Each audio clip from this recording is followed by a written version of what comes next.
3 Batam dari kelas 10-4. Dan nomor absen saya 26. Berdirinya saya di sini akan mempresentasikan tentang komponen ekosistem dan juga interaksinya.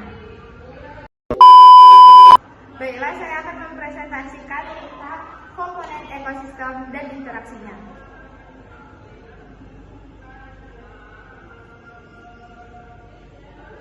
Materi yang akan saya sampaikan yang pertama adalah komponen ekosistem, yang kedua ada interaksi antar komponen ekosistem, yang ketiga ada aliran energi, yang keempat ada piramida ekologi, yang kelima ada produktivitas, dan yang keenam ada geokimia. Yang pertama ada komponen ekosistem. Komponen utama dalam ekosistem adalah organisme hidup, biotik, dan lingkungan fisik abiotik.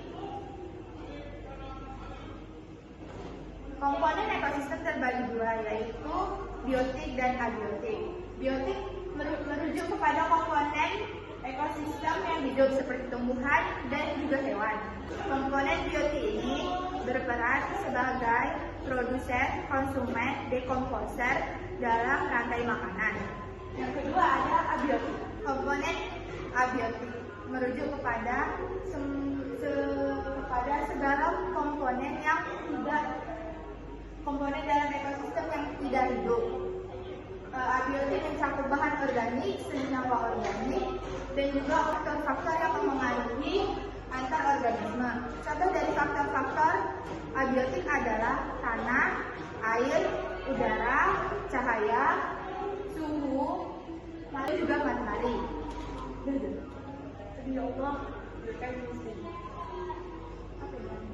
Yang kedua ada interaksi antar komponen ekosistem.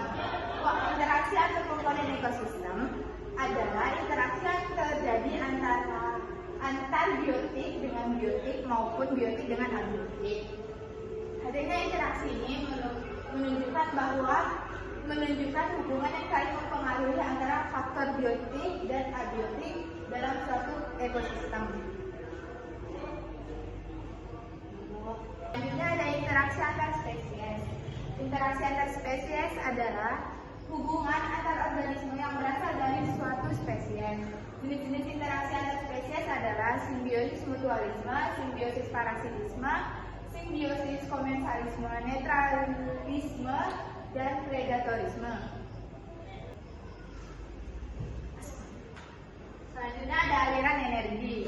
Aliran energi adalah rangkaian dari urutan perpindahan bentuk energi dari satu bentuk ke bentuk energi lainnya yang dimulai dengan sinar matahari, lalu berpindah ke produsen, berpindah lagi ke konsumen primer, berpindah lagi konsum bertingkat tinggi hingga sampai ke saproba. Selanjutnya ada rantai makanan. Rantai makanan merupakan interaksi makan dan dimakan dengan urutan dan tingkatan tertentu, dan dalam bentuk proses tersebut ada perpindahan energi antara jenjang organisme.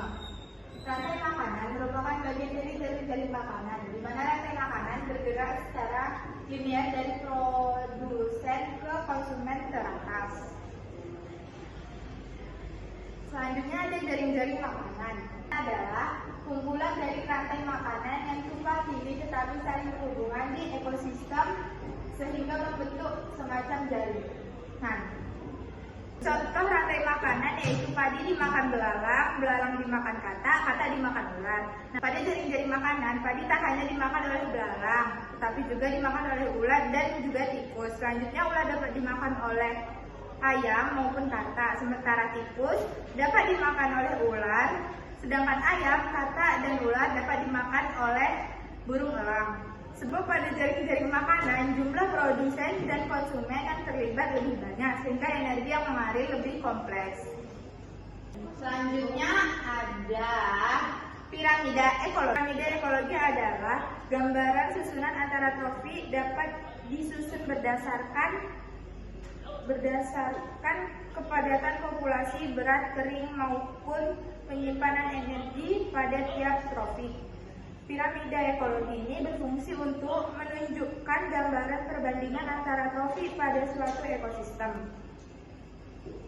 Selanjutnya ada piramida jumlah. Piramida jumlah adalah piramida yang menggambarkan jumlah suatu organisme yang menempati setiap tingkat trofi. Piramida ini menggambarkan jumlah tanpa memperlihatkan ukuran tubuhnya. Ini adalah contoh piramida jumlah. Yang kedua ada piramida biomassa. Piramida biomassa adalah piramida yang menggambarkan berat atau massa badan total, nilai kalori atau ukuran lain dalam jumlah total organisme hidup dari masing-masing tingkat trofinya dalam kurun waktu tertentu pada suatu ekosistem. Ini adalah salah satu contoh piramida biomassa. Selanjutnya ada piramida energi. Piramida energi adalah representasi grafik gambar yang memvisualisasikan aliran energi pada setiap tingkat trofi dalam suatu ekosistem. Ini adalah salah satu contoh piramida energi. Kemudian ada produktivitas. Produktivitas adalah kemampuan organisme-organisme dalam ekosistem untuk menerima dan menyimpan energi. Selanjutnya ada daur biokimia. Daur biokimia atau daur organik anorganik adalah siklus unsur atau senyawa kimia yang berasal dari komponen abiotik menuju ke komponen biotik dan kembali lagi ke komponen abiotik. Beberapa jenis daur biokimia antara lain daur fosfor, daur air, daur belerang, daur karbon, daur oksigen, dan daur nitrogen. Daur karbon. Daur karbon adalah salah satu siklus biokimia mendaur ulang unsur karbon sebagai penyusun tubuh makhluk hidup. Unsur karbon yang didaur ulang dari makhluk hidup yang mati akan digunakan makhluk hidup lainnya. Yang kedua ada daur nitrogen. Daur nitrogen adalah tahapan perpindahan nitrogen di alam melalui bagian biotik atau abiotik dalam suatu ekosistem. Siklus ini juga disebut sebagai proses konversi senyawa nitrogen menjadi bentuk kimiawi yang lain. Selanjutnya ada daur air. Air dari area atau wilayah berbeda akan menguap, mendingin, mengembun, dan jatuh kembali ke bumi sebagai hujan. Siklus biokimia ini bertanggung jawab untuk menjaga kondisi cuaca. Air dalam berbagai bentuknya berinteraksi dengan lingkungan dan mengubah suhu dan tekanan atmosfer. Daur fosfor. Salah satu bagian dari siklus biokimia yang mengalir dari komponen abiotik ke biotik dan kembali lagi ke abiotik. Keberadaan daur ini sangat berpengaruh untuk melestarikan makhluk hidup dalam ekosistem di bumi. Ada daur belerang sulfur. Daur belerang atau daur sulfur adalah salah satu bentuk daur biokimia. Pengertian dan definisi lain dari daur belerang atau sulfur yaitu perubahan sulfur dari hidrogen sulfida menjadi sulfur dioksida lalu menjadi sulfat dan kembali menjadi hidrogen sulfida lagi.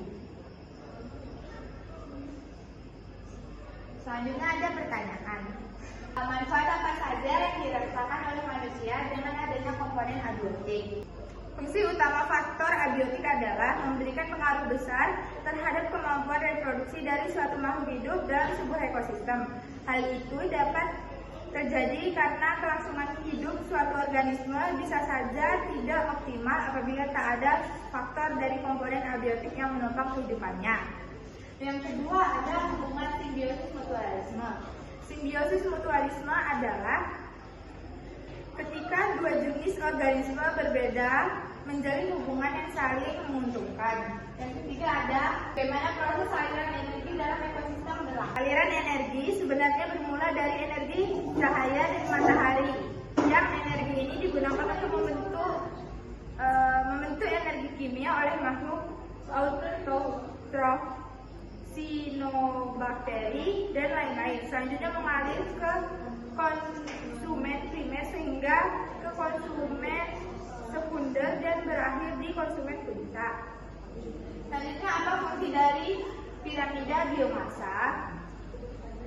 Fungsi dari piramida biomassa menggambarkan perpaduan massa seluruh organisme di habitat tertentu dan diukur dengan gram dan diukur dalam gram. Selanjutnya ada apa yang terjadi bila salah satu siklus biogeokimia terputus?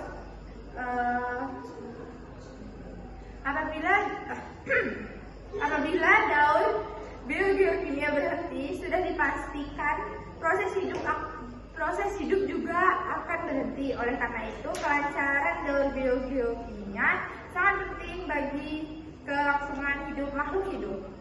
Sekian presentasi saya, dan maaf jikalau presentasi saya masih banyak kurangnya karena kesempurnaan hanya milik Tuhan. Terima kasih. Wassalamualaikum warahmatullahi wabarakatuh.